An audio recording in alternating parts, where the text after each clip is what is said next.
Some relationships don't end with a fight. They don't end with screaming or throwing things or someone sleeping on the couch. Some relationships end with a Tuesday morning, a quiet house, and a plain white envelope that was never supposed to be found. This is the story of Chris and Serena. And I need you to understand something before we start. These are not perfect people. Chris is not a monster. Serena is not a saint. They are just two people who loved each other in the specific, flawed, exhausting way that real people love each other. And one of them buried something so deep, so carefully, that when it finally came up, it didn't just break their marriage. It broke the story they had been telling themselves about who they were. They met junior year of college. Not cute, not romantic. Serena will tell you that herself. She was late to Econ 201. She sat in the only empty seat, which happened to be next to this guy in a blue hoodie who was color-coding his notes with 3 different highlighters like some kind of overachieving weirdo. She looked at his notes. She looked at hers. She leaned over and said, "You know this is an intro class, right? Not the bar exam." He didn't even look up. He said, "You're late." That was it. That was the whole meet cute. She almost didn't speak to him again. But they kept ending up in the same spaces. Study rooms, the same off-campus diner that had terrible coffee and somehow always had a line. And somewhere in that semester, in the way that happens when you're young and you don't have walls yet, they became something. Chris grew up in Atlanta. His mother worked doubles at a hospital for 20 years. His father was a man of very few words and very high standards, the kind of father who showed love through expectation. Chris learned early that success was the only acceptable language in his house, so he spoke it fluently. By 22, he had a 5-year plan written in a notebook. By 26, he was ahead of it. Serena was different. She was from Memphis originally, raised by a grandmother who hung curtains like they were art, and taught Serena that a beautiful space could change the way a person felt about their own life. Serena built her design business the same way her grandmother made a home, carefully, with intention, with her own 2 hands. Together, they were the kind of couple that made other couples quietly reevaluate their relationships. They got married in October. Oak trees, string lights. Serena designed her own dress. Chris stood at that altar, and when he saw her coming, he put his hand over his mouth and looked away for a second. Because he was not going to cry, he had said he wasn't going to cry. And then he absolutely cried. They had 5 years of real, solid, good marriage, and then the floor fell out. February. Chris came home and sat at the kitchen table and told her he'd been let go. The firm restructured. His whole department. Gone. Serena held his hand. She said, "Okay, we'll figure it out." She believed it. She meant it completely. What she didn't know, what she couldn't know, was that Chris was already carrying something else into that kitchen. Something that had nothing to do with the job. And losing the job had just made it significantly harder to keep hiding. The months after that were the kind of months that test a marriage in ways that a wedding vow can't prepare you for. Chris applied everywhere. Finance had changed. He was 38, which is somehow both too young and too old, depending on which room you're sitting in. He made it to 2nd rounds, 3rd rounds, and then nothing. Serena's biggest client pulled out of 3 projects at once. Nearly 40% of her income gone. She took smaller jobs. She stayed up late doing quotes. She told Chris everything was going to be okay. So many times she started saying it like a mantra, like if she said it enough, it would become structurally true. They burned through savings. They missed mortgage payments. The bank letters started coming. And Chris went quiet in a way that felt different from stressed. He started closing the office door, taking drives in the evening and coming back with nothing to say. Serena would ask what he was thinking, and he'd say nothing. She'd ask if he was okay, and he'd say fine. She'd reach for him in bed, and he'd be there but not there. Present but absent in that specific way that makes the person next to you feel lonelier than being alone. She thought it was the job. She thought it was his pride. She thought she understood. She understood nothing. Tuesday, November. Chris left early for an interview 2 hours away. Serena was reorganizing the home office, making space, moving folders. She found it behind 3 years of tax documents, a plain white envelope, not addressed to either of them. She stood in that room and she held it. Later, she would tell her friend Keisha that she knew before she opened it. Not what was inside specifically, but that whatever was inside was going to rearrange everything. She said it was like standing at the top of a staircase in the dark. You know there are steps. You don't know how many. You don't know where they end. She opened it. It was a legal letter. Family court, a city 3 hours away. Child support arrangement. Missed payments. A child, a 7-year-old boy named Marcus. A woman named Danielle. Serena read it once, then again, then a third time. 7 years old. She had been with Chris for 9 years. She sat down on the floor, not because she collapsed, but because standing felt like the wrong thing to be doing with this information. She did not call him. She did not text. She sat in that office for 2 hours, and she did the math she didn't want to do. 7 years old. He had known. He had to have known. For almost their entire marriage, he had known. She thought about the work trips, the phone calls he took outside, the year their intimacy had changed, and he'd blamed stress, and she had accepted that because she trusted him completely. She thought about every conversation they'd had about money over the past year, every time she'd cried about the mortgage, every time she'd asked him, "Is there anything else going on?" And he had looked her in the eye and said no. She thought about a 7-year-old boy somewhere 3 hours away who probably had no idea any of this existed. When Chris walked through the door that evening, she was sitting at the kitchen table. The letter was in front of her. He stopped. He saw it. The color left his face. The silence between them lasted long enough that Serena counted it. 11 seconds. She counted. Then she said, "Sit down. And I need you to tell me everything. Not the version where you made a mistake and you're sorry. The whole thing. Every piece of it. Starting from the beginning." He sat down. And for the first time in 7 years, Chris told her the truth. It was a work trip. A conference. 4 days in a city neither of them had ever talked about since, because there was nothing to say about it, he thought. One night, a woman named Danielle, who worked for a partner firm.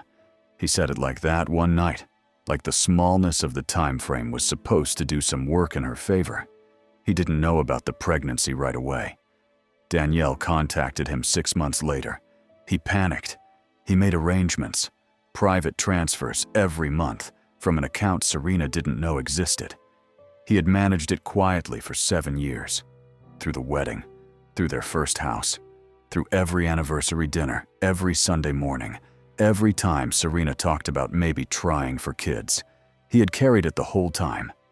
And the only reason the letter existed, the only reason any of this had surfaced, was because he'd stopped making the payments. Not out of cruelty, out of desperation. The secret had survived 7 years of his success. It could not survive losing his job. When he finished, the kitchen was very quiet. Serena looked at him for a long time. Then she stood up and walked to the window. She looked out at the garden she'd planted herself, the one she'd spent 2 weekends on the spring they moved in, the one she still tended even when everything else was falling apart because it was the one thing she could control. She didn't raise her voice. That part matters. She did not raise her voice. She said, "You let me sit across from you for an entire year. I told you things were going to be okay. I held your hand. I took smaller jobs. I cried about this house in front of you. And the whole time you had this. You made me your partner in everything falling apart. but you never made me your partner in the truth. That's not a mistake, Chris. A mistake is forgetting. This was every single day. She picked up her keys. She walked out. She drove for 2 hours. She ended up in a diner on the edge of the city, one of those places that's open at all hours because the world doesn't stop having bad nights. She ordered coffee. She didn't drink it. She sat in a corner booth, and she let herself fall apart in the way she hadn't been able to in that kitchen. Not just the betrayal. The grief of it was bigger than that. She was grieving the version of her life she had believed in completely. She was grieving the story. She was grieving the man she thought she had married, not because he didn't exist, but because he had been only partially true. A man she loved who had looked at her every day and decided she couldn't handle the truth. That had its own specific sting, separate from the cheating, separate from the child. The decision, repeated daily for 7 years, that she wasn't someone he could be fully honest with. She cried for a long time. Then she stopped, and in the quiet after that, she called Patricia. Patricia was a developer who had been trying to get Serena on a hotel renovation for months. Big project, long timeline, real money. Serena had kept turning it down because Chris had wanted her present, available, building a future together. She had deferred to that future. That future looked different now. Patricia, it's Serena. I'm ready for the hotel project. Tell me when we can meet. Here is where the story gets complicated, because this is not a story about a woman who was wronged and then went off and became successful and showed him. That's a clean story. Clean stories aren't true. The separation was brutal, not because they hated each other, because they didn't. Serena moved into a small apartment. She and Chris had conversations over the following weeks that were more honest than anything they'd managed in years. Chris told her things about his childhood, about the fear underneath all that ambition, about the panic of that night, and the shame spiral after it, and the way the secret had become its own prison. He didn't know how to leave. It didn't change what he'd done, but it made him a person again, instead of a thing she'd been betrayed by. She asked him once, "Did you ever almost tell me?" He said, "About 100 times." She said, "What stopped you?" He was quiet for a long time. Then he said, "I was more afraid of losing you than I was of hurting you. And I know how that sounds." She nodded. She said, "I know. That's actually the saddest part." The hotel project became the hinge point of her career. It led to 2 more clients. Those led to 3 more. Within 18 months, she had a studio. Within 2 years, she had a staff. She did not do it to prove something. She did it because the collapse of everything she thought she had revealed what was underneath. Turns out what was underneath was someone who could build things. She had always known that. She just hadn't known how much. 8 months after the separation, Serena did something that nobody who knew her saw coming. She reached out to Danielle, not to confront her, not to perform some kind of forgiveness, but because there was a little boy in the middle of all of this who had done absolutely nothing wrong, whose existence had been treated like a problem to be managed in secret. And Serena found she couldn't stop thinking about him. The meeting was uncomfortable. It was not a scene from a movie. 2 women sitting across from each other with no script, no shared language, just the wreckage of one man's choices between them. Danielle was not what Serena had imagined. She was tired. She was raising her son mostly alone, quietly, in a city where nobody knew the full story. She had made her own complicated choices, and she lived with them. Marcus, not Mark. Marcus, she was clear about that, was 8 by then. Quiet kid. Drew constantly. Animals, mostly. Detailed ones. Serena didn't insert herself into his life. That wasn't her place, and she knew it. But she made sure, through conversations with Chris, that the support was formal, documented. that Marcus would never grow up wondering why he had been hidden or whether he mattered. Nobody asked her to do that. She just couldn't live with the alternative. 2 years after that Tuesday morning in the home office, Serena was sitting in her studio watching the city outside the window. Someone asked her recently, a friend, not an interviewer, just someone who loved her, how she survived it. She thought about it for a real minute before she answered. She said, "I don't think survived is the right word. Surviving means you come out the same and just keep going. I didn't come out the same. I came out knowing things about myself I didn't know before. Some of it was hard. Some of it was, I don't know, clarifying. Like when something breaks and you finally see what's inside." She paused. "I think I was building the right life, but I was building it for someone else's idea of what it should look like. The collapse made me build it for me. I wouldn't have done it on purpose. I'm not going to sit here and say I'm grateful it happened, but I'm not who I was. And honestly, I think I like this version better." Chris rebuilt too. Slowly, quietly. Found work in a smaller firm where he was actually seen. Started showing up for Marcus in a way that was real, not transactional. Became, from what Serena could tell, a better man than the one who'd kept that secret. Whether that was enough, for Marcus, for Danielle, for himself, that's not her story to tell. She has her own. Here's what I want to leave you with. The secret didn't destroy Serena, but it destroyed the version of her life that was built on incomplete information. And maybe that version needed to go. The truth has a way of surfacing.